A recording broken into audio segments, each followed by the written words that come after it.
Bonjour à tous, aujourd'hui vidéo rapide, vidéo efficace, vidéo restock et gros restock puisque on va parler des cartes les plus anciennes de Pokémon, tu l'auras compris, du bloc Wizard. On a également des boosters Diamant et Perle, on a des binders de chez Neo, on a plein de choses à voir. On va commencer par One Piece puisque nous avons ici la nouvelle édition OP08 qui est sortie. J'ai donc listé la box et j'avais du retard, j'en ai profité pour mettre également OP07 que j'avais complètement zappé. J'ai rattrapé mon retard puisque tu vas avoir toutes les cartes à l'unité de OP07 qui ont été listées il y a quelques jours. Et si jamais comme moi t'as du retard sur les sur OP07, je t'ai fait un petit pack où tu vas pouvoir prendre les deux box et tu auras une petite réduction, je crois c'est aux alentours de 6%. Bon, c'est des box qui sont de toute façon pas très chères de mémoire. OP08 on est à 65 €, OP07 on est à 60 € et je crois que si tu prends un pack avec les deux, on est à 119 €. Voilà pour ce qui est de One Piece. Et bah écoute, on va passer directement à Pokémon. On va commencer par, on a un petit deck SC.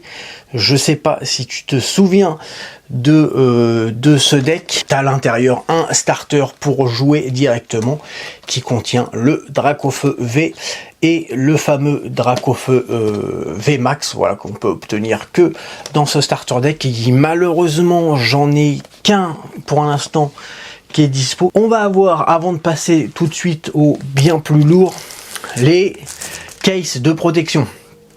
Ça faisait longtemps que c'était en rupture, ce n'est plus. Tu as deux tailles différentes, les L et les S. Les S, je peux pas t'en présenter un là parce que j'en ai listé 5 hier, les 5 sont partis directement, donc j'en ai recommandé 15 qui arrivent là dans les prochaines heures. Mais grosso modo, pour faire simple, donc c'est pour mettre, donc pour protéger ton booster. Les L, ça va aller pour les boosters jusqu'à 15 cartes, donc notamment par exemple les boosters Wizard, les boosters Diamant et Perle. Après, pour ce qui est de XY, Sun and Moon, Scarlet Violet, tout ce que tu veux, les boosters récents, ils sont passés sur le format de booster à 5 cartes. Alors des fois tu as des concept packs avec 5 ou 6 cartes. Dans ces cas-là, il vaudra mieux prendre la taille S. Voilà, ça c'était en plus. On va maintenant passer au sérieux en parlant des boosters de protection. Tu as ici les boosters Diamant et Perle. Cela, c'est bien sûr, tu l'as remarqué, la collection Perle.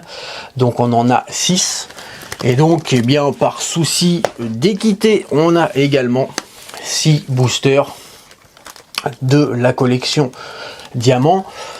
Ces boosters-là sont livrés, comme écrit dans la description, avec la case de protection. Voilà, une fois que de toute façon je les ai mis dedans, je me dis que bah, la protection, je te l'offre. Donc si tu commandes un booster, bah, tu le recevras directement déjà protégé. Voilà, ça, il y en a 6. Du coup, on l'a dit, de chaque. On continue de reculer dans le temps. Les Neo Binder, alors ceux-là j'en ai pas énormément, il y en a 3 ou 4 de mémoire, il y en a 4, voilà, 4 Neo Binder qui contient 9 cartes, plus le Binder qui sont totalement neufs. Si jamais ça t'intéresse, n'hésite pas. Et enfin, là, je vais pas te les présenter là à la main, une par une devant la caméra, mais j'ai remis en stock les cartes de set de base, Fossil, Jungle et Team Rocket. Voilà, rien que ça.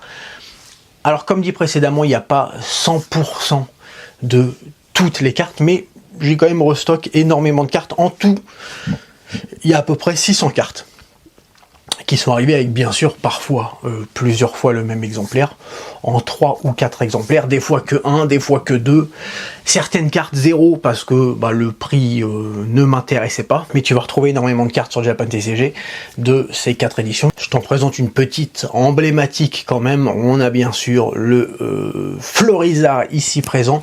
Voilà, commune, Unco, les rares holographiques, trainer, énergie. Tu vas trouver énormément de cartes. Alors petit disclaimer quand même, sur les 600 cartes qui sont arrivées, bah, forcément les cartes sont arrivées petit à petit. Je les ai listées petit à petit. Enfin, j'ai été assez rapide quand même parce que ça m'a pris 48 ou 72 heures. Et entre le moment du listing et la vidéo, il y a à peu près déjà la moitié des cartes qui sont parties. Donc, sur les 600 qui sont arrivés, il va t'en rester 300. Bon, ça, je peux pas... c'est inévitable. Hein. Il y a des gens qui, tu sais, sur Japan TCG, quand une carte est en rupture de stock, tu peux cliquer sur « Prévenez-moi » en cas de restock. Et puis, bah donc... il y a pas mal de gens qui reçoivent un mail directement dès que je remets un stock et qui viennent checker. Néanmoins, il en reste quand même beaucoup, donc n'hésite pas à checker. Concernant les états, bien sûr, tout est listé.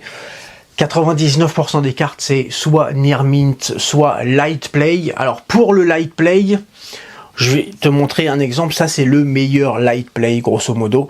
Une carte comme celle-ci. Je vais me rapprocher de la caméra.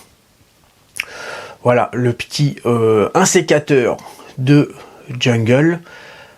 Voilà, j'essaye de te montrer un petit peu tous les angles.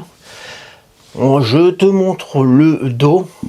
Tu vois, il est vraiment propre, mais elle est notée, cette carte-là est listée sur Japan TCG en Light Play, parce que je sais plus où, voilà, il y a des petites rayures sur le dos. Il y a quand même un peu de points blancs. Donc voilà, tu as du Light Play, mais n'hésite pas à prendre des cartes, même si elles sont listées en Light Play. Voilà, je sais que des fois, sur certains sites, genre une carte comme ça, ça va être noté Light Play. Le gars, il va dire, bon, allez, après tout, allez, un petit peu touché, mais bon, franchement, ça le fait. Non, sur Japan TCG, si tu achètes une carte en Light Play, tu recevras pas ce genre de carte. Alors, le Florizard, par exemple, pour être honnête, lui aussi est noté en Light Play. Lui, il est un petit peu plus touché. Tu vas voir que voilà, tu vois, tu as quand même plus de points, il y a un petit peu plus de points blancs. Voilà, pour moi, ça aussi, ça reste du Light Play. Et grosso modo, il n'y a pas vraiment en dessous. Hein. Après, souvent, si je commande 3, 4, 5 fois la même carte et qu'il y en a une qui est encore plus touchée que ça et que je dois la passer en played, bah juste, je ne la liste pas. Effectivement, si c'est un achat pour par la suite faire grader ces cartes-là, ou si c'est même pour de l'investissement dans le futur, je comprends tout à fait que acheter tes cartes en Light Play, ça t'intéresse pas, et je ne te conseille pas de les prendre en Light Play si tu es dans cette optique-là. Maintenant, si tu es dans une optique de te faire un beau classeur, une belle collection, avec la majorité, voire toutes les cartes, si tu peux, des éditions qui sont sorties il y a bientôt 30 ans, dans un classeur, tu verras aucune différence si tu les prends en Light Play. Et en plus de ça, bien sûr, tu les payes moins cher que si tu achètes que tes cartes en Near Mint. Voilà, écoutez, c'est tout pour moi. Je pense qu'on a fait le tour. N'hésite pas à aller checker s'il y a quelque chose qui t'intéresse sur Japan TCG. Et puis j'ai envie de te dire, on se retrouve très bientôt pour une nouvelle vidéo. Allez, bye!